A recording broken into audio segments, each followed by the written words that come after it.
Welcome back to Off-Plan and Investments Unplugged 2. I'm Simon Baker and joined again by Rennie Sanger. We're here to answer your off-plan and investment questions for Dubai real estate and the rest of the UAE.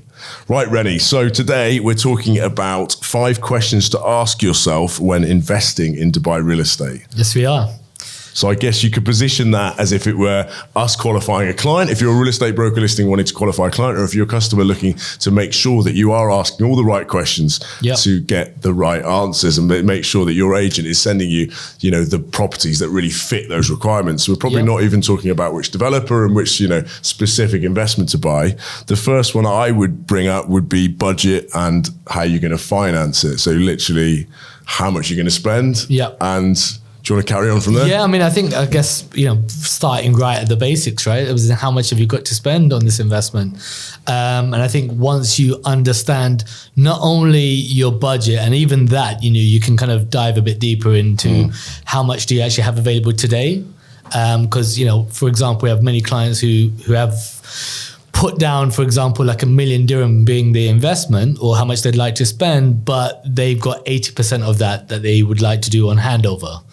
So they can't actually fulfill the terms of a payment plan, 60-40 or the different sort of payment plans you get in the market. So it's understanding how much they have today and what sort of EMI they can have, monthly installments, I should say, during the course of the agreement. Sure. So what you mean is what you've got coming up. So some people have got businesses that are earning money, maybe every quarter they get a payment or something, and they've got money to invest. So again, very important for you to understand as a customer, how much money you've got today, how much money you've got coming in the future, and then potentially, of course, how much we can finance. So anything, depending on the situation, potentially between 50 and 80% that we could finance. Absolutely. And then that also depends on whether you're resident or non-resident, depending on the payment terms. We've been quite fortunate as of late to see some projects launch with a very healthy 30-70 payment plan. So if you're a resident, you could leverage the majority upon handover. If you're a non-resident, you might need to top it up a little bit more and then borrow maybe up to 60%. So there are different, and again, that's why it's probably the number one question we need to understand as agents, because then we can best advise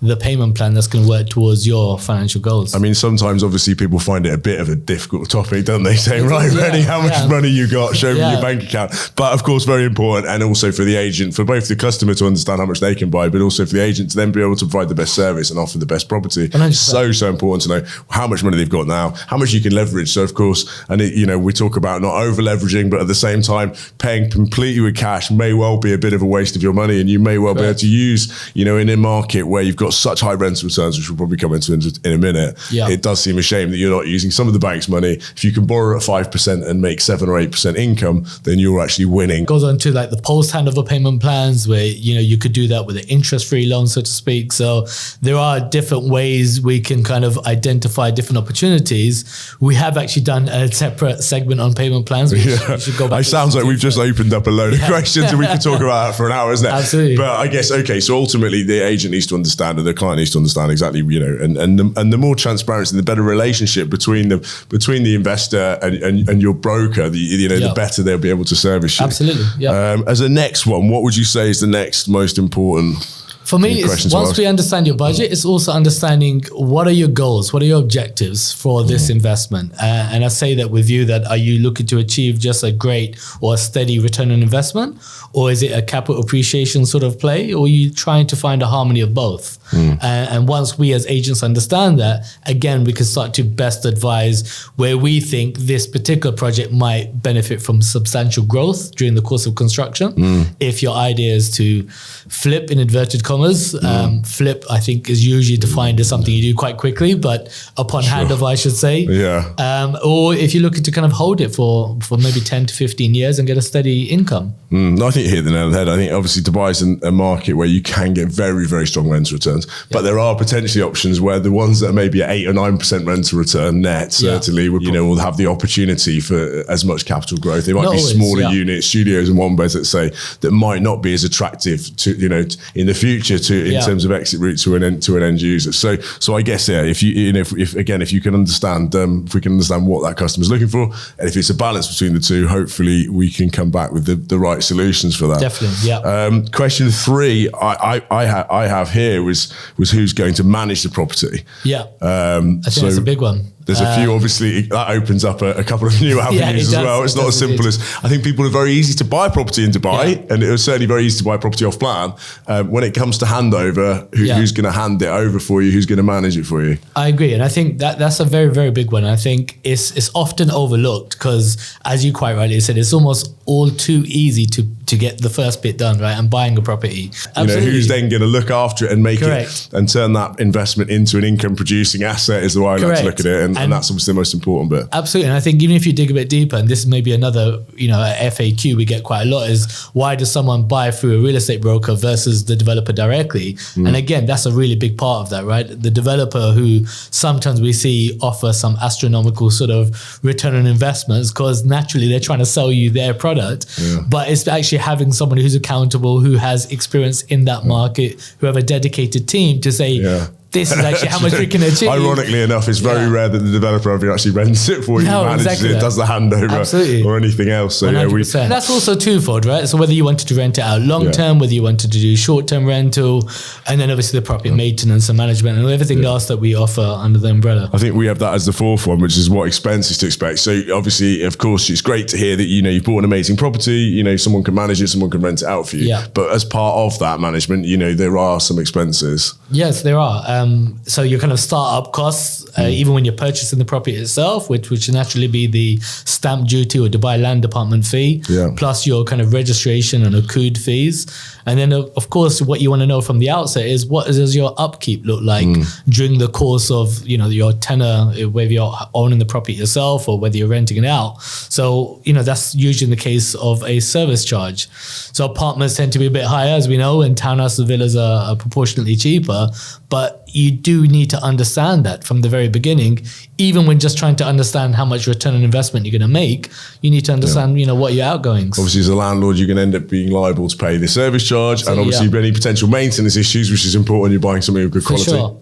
So of course they come off the gross rent, don't they? Which is, and it's often easy for developers and maybe some agents to say, oh, the rental will be this, and not necessarily giving you a net figure. They're giving you, the rent will be 100,000, but they're not taking into consideration that maybe there's 20,000 of service fees, and maybe you could account for say 5,000 a year in maintenance. So being realistic, we much prefer to give someone like the real number that they might actually get in their pocket. I think that's even more important when you're buying with some form of financing, you've got some form of leverage that you need to, you've got a liability to make, you can pay against that property, and if you're not making the return, then suddenly it's coming out of your pocket, right? Absolutely. And I think again, another big one on that merit is when you're doing holiday rentals.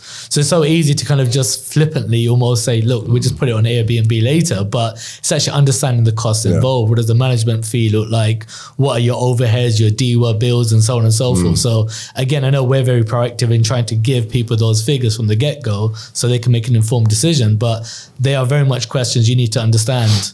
No, I think it's a really good point. It's very, very important. And it's obviously important that so you can get hopefully some fairly unbiased advice in terms of someone, rather than someone who just does Airbnb and holiday lets. Of course, they're not going to say rent it long term, are they? So, no, of course. And we find some properties that certainly recently there's been, there's been an increase in supply of the holiday short term rentals. So obviously, sometimes the long term rentals are actually maybe a better option for people. Absolutely. And we can give you can give that fair advice. Exactly. Yeah, that's right. The last question I've got of these 5 questions is who is going to be your tenant, or on the flip side of that, who's going to be your future buyer? So that's your exit route, essentially. Yeah, I agree. And again, a really big one, and it's one that I often look at, particularly for investors who are particularly trying to purchase with view of kind of exiting before handover or upon completion. It's actually really understanding from the get-go, where is the value in this opportunity? Is it going to service a particular sort of demographic of buyers? Is there maybe like a new hub spot that's kind of going to be in and around that area, whether that's within the financial district, or we see like an emerging market kind of being born out of this one community. So it's really understanding, why is this such an attractive investment? Who is going to be your profile of tenant or future buyer?